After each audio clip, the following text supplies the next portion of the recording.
Hello guys, आज 26 तारीख है, 12:30 बज गए हैं। तो वट सावित्री पूजा का मुहूर्त शुरू हो गया है। तो चलिए हम लोग चलते हैं छत पे। बहुत ही बढ़िया से छत पे तैयारी हो चुका है। तो छत को मैंने आज धुलवाया था। और तो हम लोग के साथ यहाँ पर हैं बीना जी जो मेरी फ्रेंड है, और रंजना जो मेरी फ्रेंड है, ये यूपी से बिलोंग करती है। और रंजना भी काफ़ी इंटरेस्टेड है देखने के लिए कि बिहार में कैसे वट सावित्री पूजा होती है। और काफ़ी धूप है। ऐसे तो इस बार अभी हवा बहुत है, पिछले बार से तो थोड़ा मौसम ठंडा है। लेकिन हाँ, 12 बजे के बाद का मुहूर्त है, तो पूजा करने में थोड़ी कठिनाई तो हो रही है। बहुत ही ज़्यादा तेज़ धूप है। तो फ्रेंड्स, यहाँ पर हम लोग पंखा में सबसे पहले अर्पण लगाते हैं। चावल और हल्दी, पिसा हुआ चावल रहता है, उसमें हल्दी डालकर उसके बाद इस पर सिंदूर से 5 टीका करते हैं।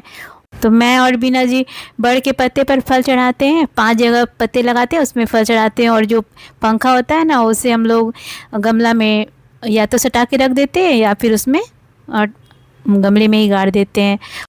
और मेरी दीदी 5 पंखे पर ही फल पूजती है और धागा में 7 गांठ लगा कर रखा जाता है। फिर बाद में हम लोग माला पहन लेते हैं। और ये देखिए, मैंने भी पंखे को गमले में गाड़ दिया है। और ये देखिए दीदी पंखा, यहाँ 5 पंखा बिछाएगी और उस पर अब हम लोग पेड़ पर माला चढ़ाएंगे। तो ये बड़ पेड़ पर हम लोग माला चढ़ा दिए हैं।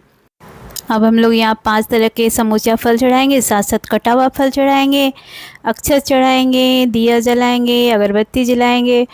तो वट सावित्री पूजा के फ्रूट में खास करके आम, केला, लीची, तरबूज और खरबूजा वगैरह चढ़ता है। तो अब यहाँ पे फल पे भी अर्पण लग रहा है, सिंदूर लग रहा है। गाइस, आज बहुत ज़्यादा हवा है जिसके कारण दिया जलाने में बहुत ही मुश्किलें आई हैं। फिर भी दिया हम लोगों ने जला दिया है। आखिर हम लोग कामयाब हो गए हैं दिया जलाने में। और अब कथा शुरू होगी। तो दोस्तों, वट सावित्री पूजा का बहुत ही महत्व है। तो इस पूजा को हम लोग सुहागन लोग करते हैं अपने पति की लंबी उम्र के लिए। सावित्री और सत्यवान की कथा मेरी दीदी सुनाएगी, साथ साथ कुछ लोक कथा भी वो सुनाती है।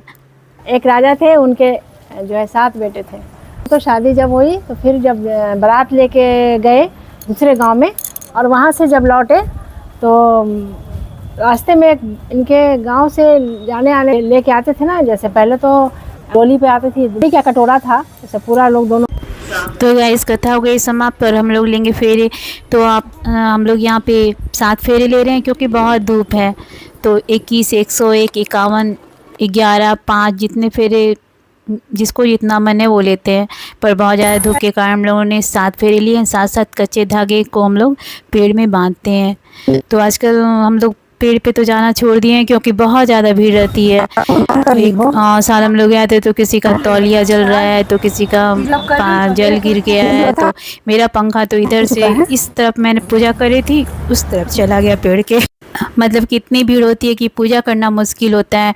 तो मेरा पंखा मैं इस तरफ से बहुत देर के बाद उधर जाकर मिला था, तो इसलिए मैं तो छोड़ दी हूँ। मैं घर में ही पूजा करती हूँ और बहुत ही शांति से पूजा होती है। तो अब फेरे लग चुके हैं। इसके बाद हम लोग पंखा झलेंगे पेड़ पर, और पेड़ पर पंखा झलने के बाद प्रसाद वगैरह एक दूसरे को देंगे। खोइचा हम लोग कहते हैं, तो 5 सुहागन को खोइचा दिया जाता है। एक रिपीट कर दिया जाएगा। साथ साथ 5 को सिंदूर लगाएंगे।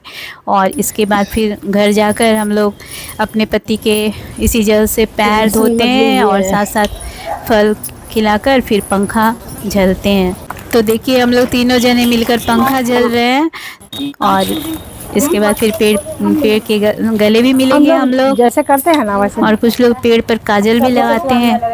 तो देखिए, अब पेड़ से हम लोग गले मिलेंगे और आशीर्वाद लेंगे पेड़ से कि मेरे पति की आयु लंबी हो। तो अब 5 सुहागन को सिंदूर लगाया जाएगा। एक हम लोग रिपीट कर देंगे और इसके बाद फिर प्रसाद खोइचा में दिया जाएगा। और फिर हम लोग अपने अपने घर जाएंगे और फिर अपने पति को पंखा झलेंगे। तो मेरे हस्बैंड तो ऑफिस गए हुए हैं। Thank you for watching my video. Please like and share.